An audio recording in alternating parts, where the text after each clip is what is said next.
Assalamualaikum, Fajar Arifianto di sini. Kalian sedang menonton kanal Kita Bisa Bahasa Indonesia. Mempelajari bahasa Indonesia tentu tidak lepas dari mengembangkan diri dalam bidang keterampilan membaca dan menulis. Pada video kali ini kita akan membahas salah satu teks yang akan mengembangkan keterampilan membaca kita, yakni teks artikel. Dengan memahami materi ini, kita akan lebih peka dan mengerti mana hal yang perlu kita percaya sepenuhnya sebagai sebuah fakta, mana informasi yang masih perlu kita pertimbangkan dan kita telusuri lebih jauh karena baru sebatas opini. Jadi tonton video ini sampai selesai.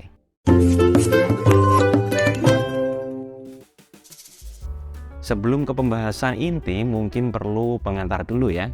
Teks artikel dapat diartikan sebagai serangkaian tulisan utuh yang memuat berbagai informasi tentang sesuatu persoalan, masalah yang bersifat aktual, viral, kontroversial dengan tujuan memberitahu, mempengaruhi, menghibur, serta meyakinkan pembaca yang dipublikasikan secara cetak maupun elektronik. Muatan artikel yang begitu luas dapat dikelompokkan lagi menjadi dua jenis informasi, yakni fakta dan opini. Fakta dapat diartikan sebagai sebuah informasi dalam artikel yang benar-benar terjadi, sedangkan opini adalah informasi yang belum tentu terjadi dan biasanya berupa pendapat penulis artikel atau orang yang menjadi sumber informasi. Masalahnya, di tengah-tengah kegiatan membaca, kita sering menemukan kesulitan menentukan sebuah informasi, termasuk fakta atau opini dalam artikel. Lalu bagaimana cara mudah untuk membedakannya? Berikut 5 ciri khusus fakta dan opini dalam artikel, agar kita tidak bingung lagi saat membedakannya. Yang pertama, informasi berupa fakta dapat dibuktikan kebenarannya, sedangkan opini belum tentu bisa dibuktikan kebenarannya.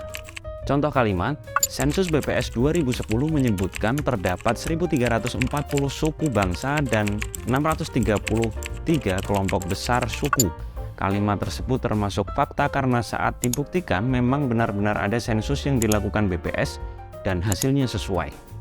Berbeda cerita jika kalimat tersebut dilanjutkan dengan kalimat misalnya, ini merupakan prestasi tersendiri karena Indonesia dapat menjaga keutuhan dan keharmonisan kehidupan berbangsa dan bernegara.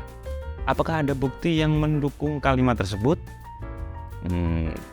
Apakah kerusuhan dan pertikaian yang terjadi tidak mengindikasikan hal yang berseberangan?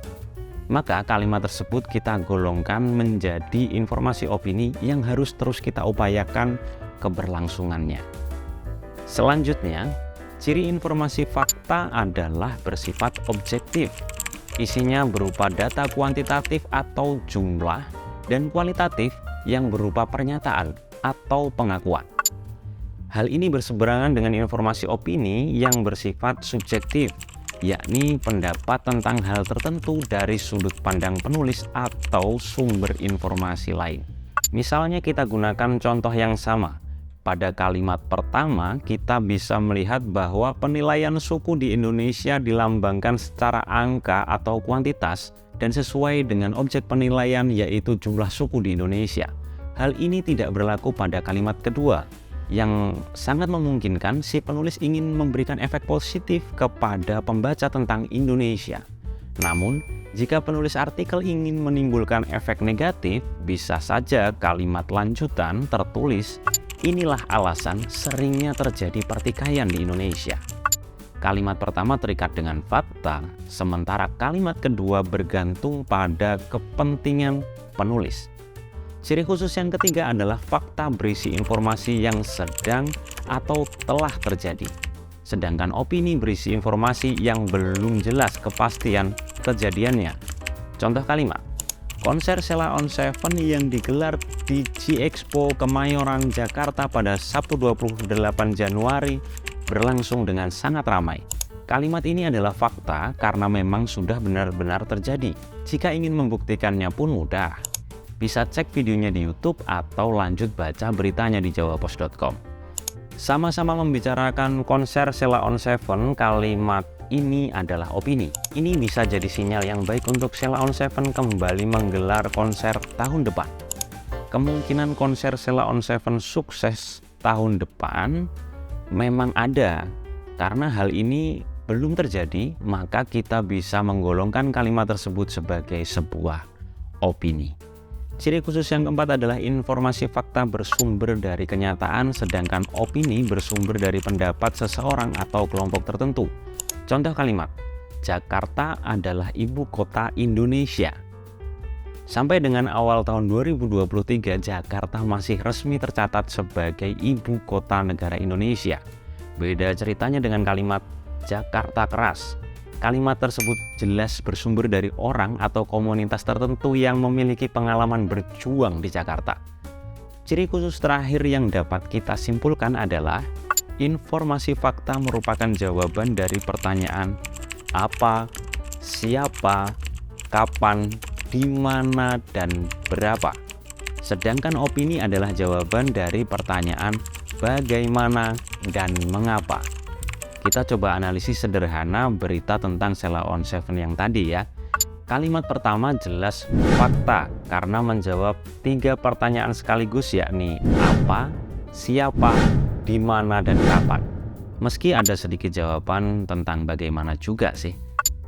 Kalimat kedua juga merupakan fakta karena menjawab pertanyaan berapa.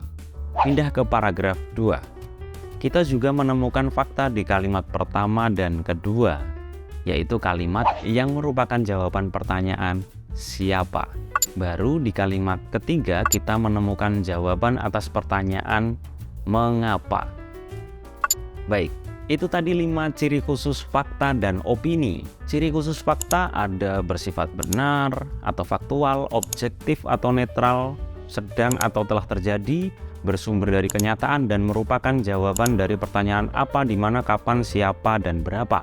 Sedangkan ciri khusus opini antara lain belum pasti bisa dibuktikan, kemudian subjektif, belum pernah terjadi, bersumber dari pendapat, dan merupakan jawaban atas pertanyaan bagaimana dan mengapa. Terima kasih telah meluangkan waktu menonton sampai selesai video ini. Jika mempunyai kritik dan saran silahkan tulis di kolom komentar. Semoga video ini bermanfaat, dan jika memang teman-teman merasakan manfaat tersebut silahkan share video ini ke siapapun yang membutuhkan. Sampai jumpa di video selanjutnya. Fajar Arifianto pamit. Assalamualaikum warahmatullahi wabarakatuh.